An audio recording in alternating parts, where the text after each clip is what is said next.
Moving on to the fourth category is understanding how deliberate the narcissist is. Because a lot of times we are giving super benefits of the doubt, and a lot of times people misquote the verses about our battle is not against flesh and blood to say we have to take this person and let them have all these horrible choices and let them bring evil into our life and let this person do horrible, evil things to me, because that's not even the battle. The battle is with these devils. And I don't think that's the full meaning of that verse. I need to do a whole video on how Ephesians 6 is misquoted, misunderstood in a lot of ways, which is once more the warping of understanding the truth in our culture. Just because our battle is not against flesh and blood only does not mean that sometimes we are battling the person that's choosing it on purpose and won't stop. Now, I wouldn't say battle them physically or hate or take it out on them as much as you have full permission to understand they are trying to hurt you and you deserve to get away, period.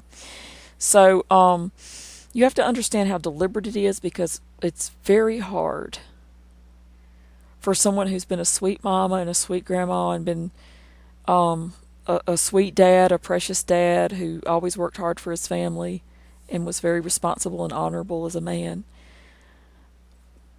for decades, to put themselves into the shoes of some of these con artists. Very hard for us to come from that angle, but it's wisdom, we have to. Number 27, the category of deliberate. This is a deliberate strategy. It's way more deliberate than you can comprehend. That's why, like I went into earlier, about how children are deliberately trained to be specialists, spiritual specialists in traps. Very strategic, very powerful traps. That's why we can't get out of them without prayer and fasting and saying no to the flesh and things like that. So, deliberate strategy of hell, and the narcissist is often deliberately doing it too. And you have to understand things like how quickly someone can become proficient at something that they really want. Because it will just blow our mind and amaze us that how is this person so good at this, and this, and they're excellent at it, and they've acted like they have done it for a century or more. But we forget how good people get at everything, like learning a language, and little babies even picking up a language and talking and talking. So people are good at becoming proficient and multi-level proficient. That's how this is, and it's deliberate to get what they want, and how far they'll go to get things they want, and how messed up it can make them. There's just so much that's hard to understand about the narcissist when you're not coming from that angle. So this idea of deliberate, it will help you understand that they are responsible, they are culpable, and they're not like an empathetic person at all. They're not like you. Oftentimes, they're not like you at all. Even though there's so many traits in common, there's so much magnetism, the mirroring, it's like we have so much in common that I've always wanted to find in common with someone. That can be true, and they can be super different from you too. They can be willing to go places you would never go.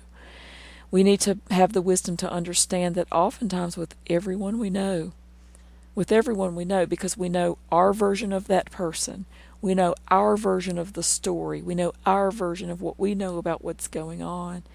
But oftentimes with everyone, there's a whole other world that you wouldn't even dream or imagine. There can just be a whole other world there, and that's just wisdom of there's a whole other thing going on there that you can't imagine. And this is like a blind spot for a lot of people. So they can be very deliberate, not like an empathetic person. So what is now normal in our culture is what used to be known as the hardened criminal. There used to be a lot more lines of like decency and righteousness, and people had more knowledge about the truth. And I just learned that my grandfather that's passed away like decades ago would tell people that you can tell someone who's not civilized by the music they listen to and what they do on Sunday. And so many of those lines have just been eroded and eroded and eroded down to where they're not there anymore, and you're the bad one if you bring them up. Somehow or other, if you bring up the truth, you're wrong because you're trying to make things hard on people and not love. That's another religious idea that's out there that's opposite of reality and truth.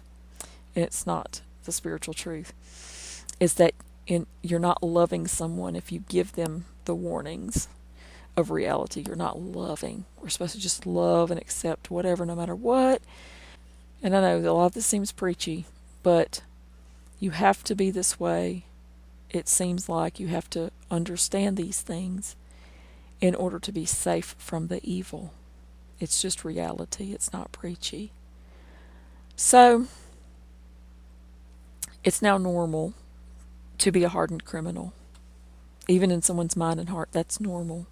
And it's also pushed on people to accept the hardened criminal and love that state and be accepting of and positive toward that state instead of requiring it to be different. There's a few categories that are different, like protecting children in certain ways, but we used to recognize that some people, you're not in decent company with them. This is not decent civilization. They're not going to be safe around children or the elderly. They're dangerous, and they need to be locked away for a long time or rehabilitated. There's a balance. We need to always have the love of God and say, but for the grace of God, I'm the same way, and not be prideful. At the same time, there has to be protections for society, or you have narcissistic explosion and all the damage that comes with it. You have more corpses, just to be honest. That's how it is. But these days we're taught don't judge is the ultimate and only morality. But there's a lot of confusion with this that comes from the desperation that the narcissist will have. They formed the duality, the double, the mask. They don't even know it's real anymore. They just know they're in pain a lot of times because they're not able to have real things. Therefore, they can't really have love, intimacy, peace, wholeness, and things like that. And they've made bad choices in pride. And they have their consequences. A lot of times we'll get caught up in the pity party of, oh, how sad, save them. Oh, how sad, help them. But it's their consequences from their evil choices. And a lot of times it's their evil fruit from years of bad seeds. And people will get confused because they're like, well, it's either that or nothing or no one, be with no one. So I'll take their bad fruit and their bad seeds. But thankfully, we have a community of narcissistic abuse survivors to let you know this is the real choice you need to make for your health, peace, sanity. I haven't really been in a decades-long, years-long, intimate relationship with a narcissist that's messed with my mind. I have in some ways as far as mind games that have been done to me before for decades and enough to know how bad gaslighting gets, but I haven't had certain aspects of it to where some of the stories I hear from people, I'm like, wow, you were in a war zone and shouldn't even have made it. You have those battle scars for real. So all we have to do is listen to some of these people's stories to get the real picture of why it's okay and best to walk away and say, I'm going to celebrate today that I'm free. This is going to be a day of celebration. I'm going to go give myself a special treat that I'm free from all of that. And not focus on, oh, I'm sad that I can't try to be with a narcissist or something. A lot of times when we're in these relationships, if you had not been misled and lied to and manipulated in your reality for so long and so emotionally, you would run. Back to my idea of this is the monster. I've said the idea before of this is that monster that's selling themselves as the opposite of the monster. But all the time here in these situations, you would run and never look back and not give it another thought. You would just get away fast and hard if that's a violent offender. And I'm glad my life had nothing to do with their life. But once they hook you on all these levels with the interface of, you started fantasizing about certain aspects of your life, and you spent time, you built memories with the mask. You built memories with the mask. Maybe we should start a mask burning ceremony in our recovery process. Some kind of way of saying all these lies and all the fake memories and all the fake feelings. Burn the mask, because none of it was real. Because everybody talks about how it's so hard. How do you process that none of it was real. That's hard for a lot of people. You miss who you thought they were, not who they really were. But yeah, we would run fast and not look back. What keeps you after they've shown their monster face is your brain and your heart. That Stockholm syndrome, if you want to see the abuser as a hero, you want that. You need your world to be safe. You need your world to be safe and desirable. So you're going to make out the very best. You're going to only remember the very best of what you thought was the very best. You love yourself and the Lord. That's who you're loving, not the monster. So your brain and your heart is accepting the lie at some level to stay safe. And that's very deep. A whole other study. Another trap here too is we have unnatural social media access through the internet. That's very difficult to make boundaries with. Even people that we're not no contact with and we don't have a reason to be no contact with, sometimes we need to limit that. There's a lot of traps there with that, of wanting to overshare, wanting to connect with people more than with God and other natural things. There's a lot of traps. Like, I've been trapped by people that I could still be in constant contact with on social media. Where back in the old days, like pre-2005, they would have left the town and I would have been, oh, I wish I could contact them, but it's not really even proper to send a letter. So I would forget about them in a few months and they would be gone. And I wouldn't maybe hear of them forever. They would be gone in different states for a year or two before I would ever see them again, and by then I would have moved on.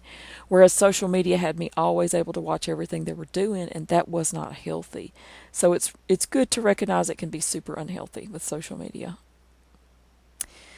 So before all the quick instant access to people, we could more easily stay away from people. Maybe people addictions are easier through the constant internet access, but we could more easily stay away from people, get away quickly, break bonds. I think that's the normal, healthy way it should be, is that you're deliberately going to an extra effort to be in contact with someone or you're not.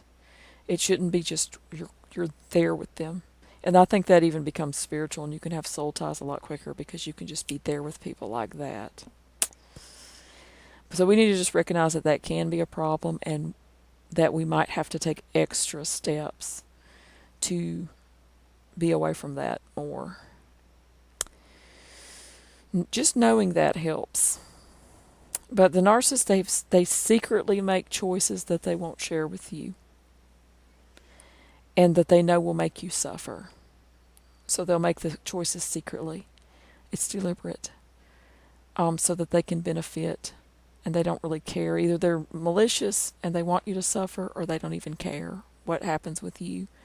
But if you're the kind of person who has worked hard over years and you care about people, you deserve better than this.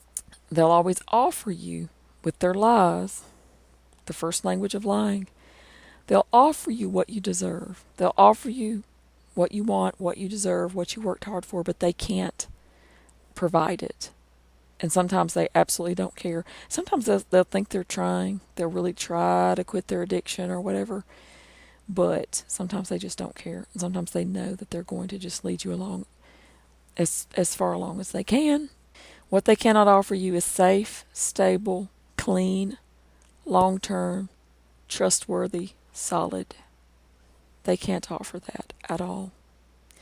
They can only offer the very opposite. Unsafe, chaotic, violent, dirty, diseased, death,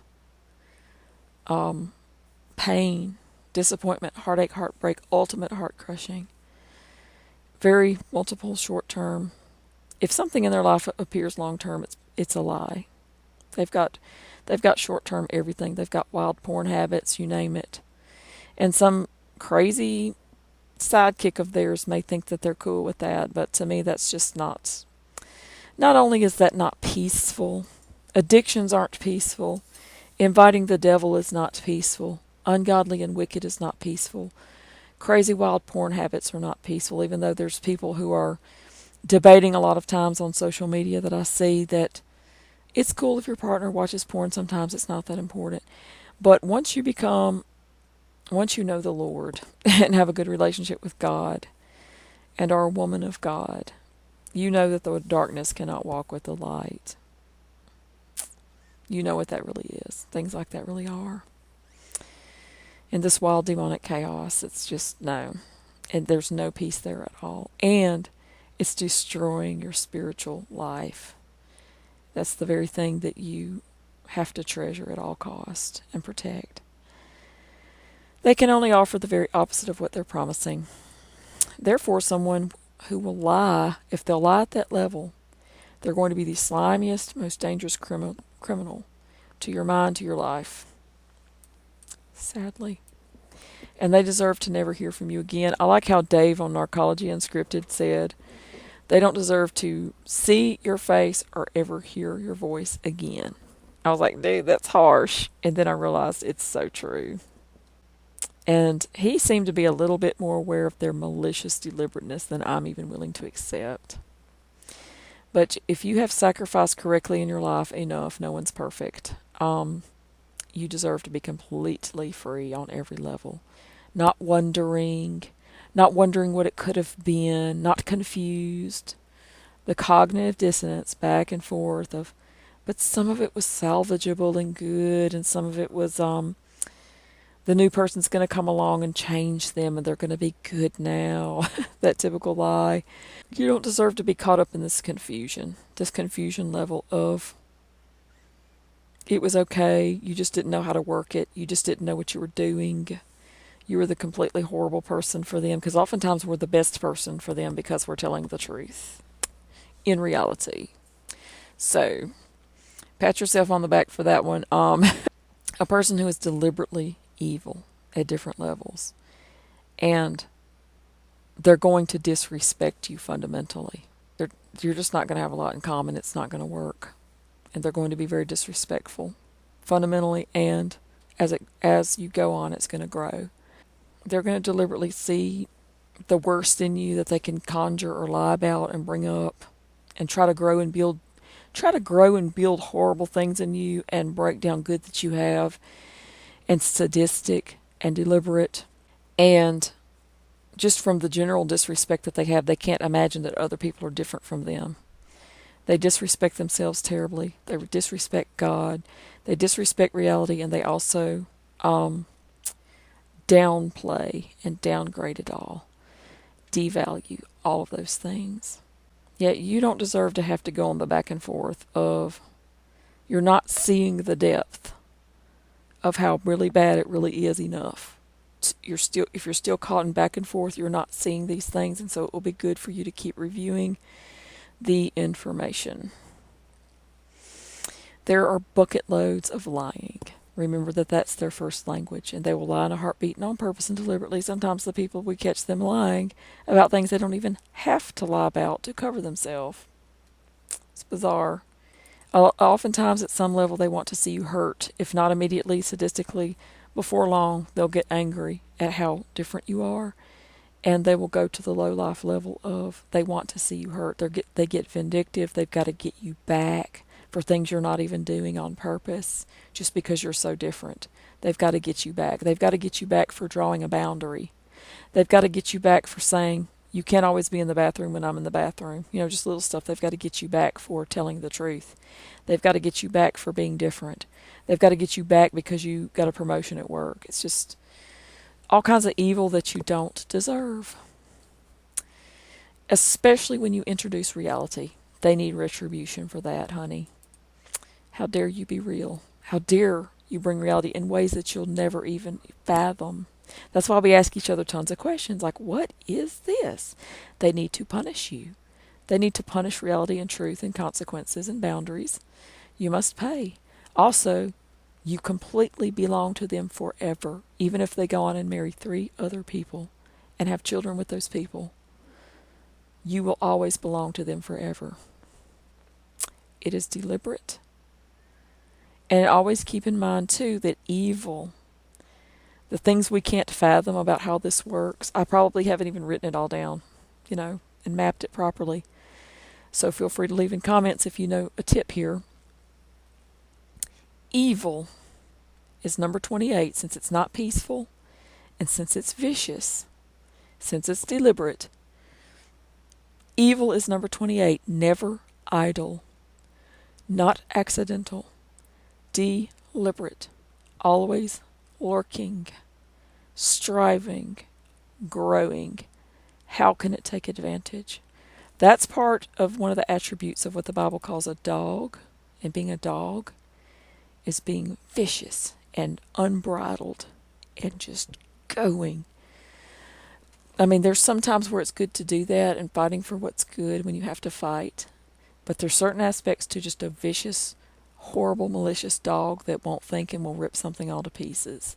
That's evil, and that's a dog. And that's there's so many attributes to the narcissist. Why I'm going through this list in detail like this is that when in dealing with them before, I'm like, it was right in front of my face, but I didn't see it because I'm not like that. I didn't see it because I wasn't coming from this dark world. I mean, it's not good to always study the evil, but there's just certain aspects to it that you'll never see, even though it's right in front of your face, unless you have the information ahead of time. A lot of times they must always win and be ahead, and this could be like seeking whom it may devour, conquer, destroy. Some of them are not okay till they've destroyed you. And it's like a special game to them. Number 29 goes along with it is the schemer. So they're constantly always having a scheme. Sociopath. This is an important aspect to understand with all of this, because a lot of what they do requires a lot of premeditation and thought processes to stay ahead of you and ahead of the truth and to keep you trapped and confused. They are fully culpable and responsible. They're doing it on purpose. The category of deliberate. There is zero tolerance for this once you know. They will throw you curves, excuses, reasons, and you must stay with the truthful foundation that it's too deliberate and thought out and premeditated against you. And a lot of times people get, like I say, they get good at it real quick, quicker than you would realize.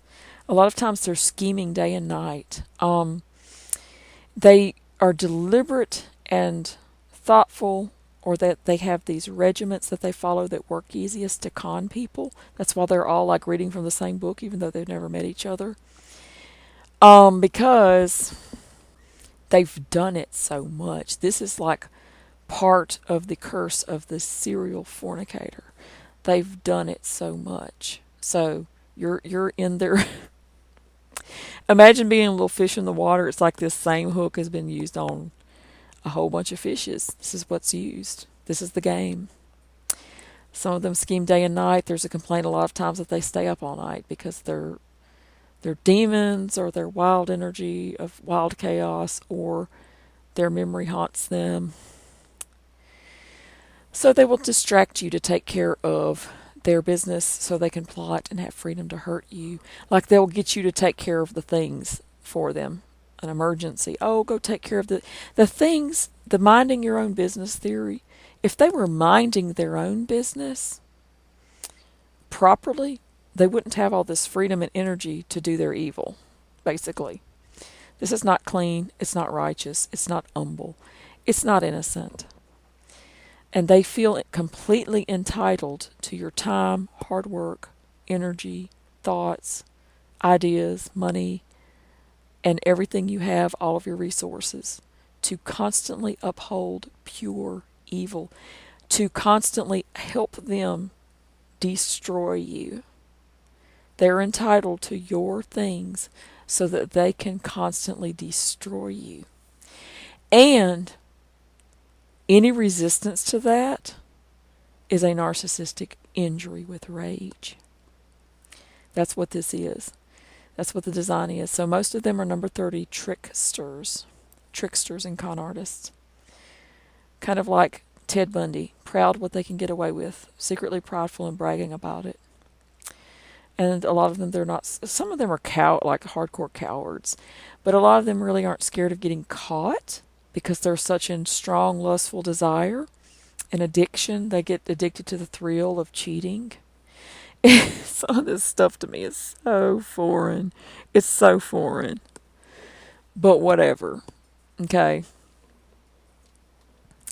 They'll get addicted to the thrill of getting one over on someone. Like some of this stuff, I can kind of understand when you're playing a game. You kind of get a little excitement or fun, and when you're playing a game, a hide and seek or something, and then they take it to 15 other next levels.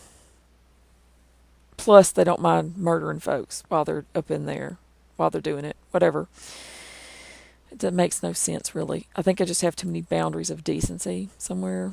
So they totally believe, like the Machiavellian, might makes right. Some of them even have talk about false religion and false spirituality. They even have entire doctrines set up on, I got away with it so God has my back. I got away with it so God helped me murder.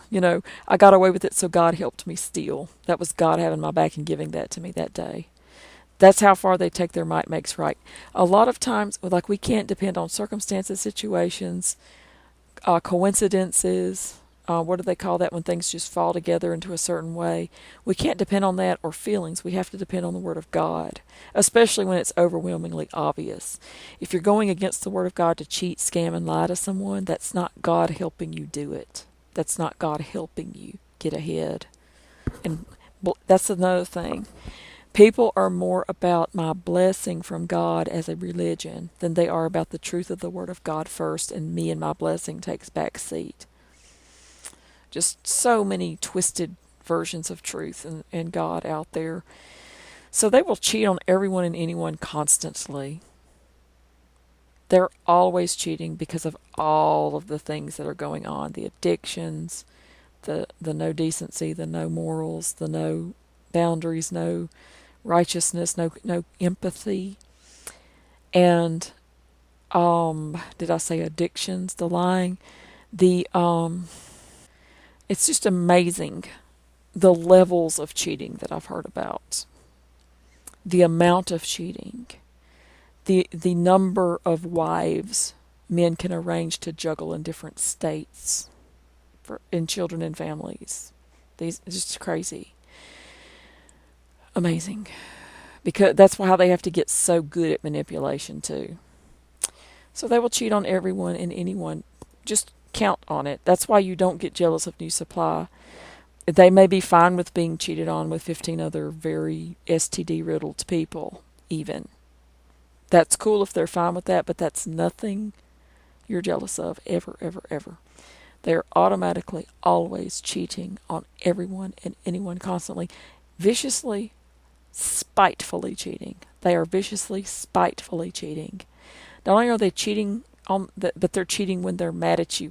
When they're mad at you, it's not normal mad. It's, I'm going to get you. Turn around so I can put a knife right in your back because I'm fixing to go do this on purpose because I know you would hate it. Just demonic. So much I could say about that. At least emotional cheating, pornography, texting people, hoovers on people, random stalking, lewdness, Instagram, like watching naked people in a plethora of ways, dating sites, sex clubs, things that you can't even imagine, orgies. Yeah, just know.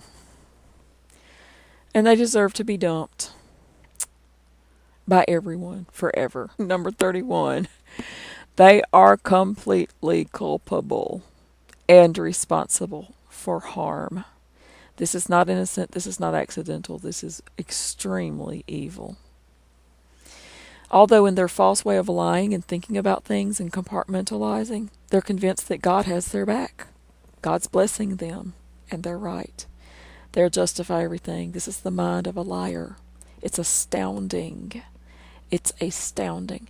And they often think they are number 32, a special, cute little genius. They've got it all figured out. They're doing things the best. They're on top of it all. And all of your stress, your pain, your effort, your true talent, they deserve to steal and copy. And it's theirs anyway, and they did it anyway first and better and more. And you should do all of the adulting, the responsibility, and anything that takes pain or time so they can go around and do even more harm. And they can look good and perfect while they do it. So, honey, if the new supply is willing to take that role, you're not jealous of that. It's just a matter of time before this exotic, bizarre soap opera plays its little play out, and then it's going to be the most explosive, insane ending of a soap opera and a Lifetime movie that you've ever seen. That you'll be super grateful. Not only will you be grateful that you never chose that, I'm just saying, so terrible. Just look at some Johnny Depp and Amber Heard lately. It's not funny. I apologize. Not only are you glad that you didn't choose that, but you're also going to be glad that you blocked and went no contact and built everything wonderful, delicious, and good with God and did not waste your time in the meantime. So they're going to make it look all good and perfect and blessed. It's not blessed, it gets worse. And it usually gets worse with each new person. It gets worse because they're more skilled at their evil craft.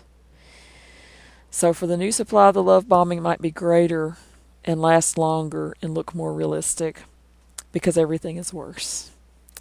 The new victim is only sadly being locked in harder and trickier. And we won't go into the sad debate of should we warn them or not, because I've heard different things on that. I think that's case by case, and be very prayerful and expect to be rejected. A lot of times if you're rejected, the new supply might be a serial fornicator too. And it might all need to be written off to choices you don't make.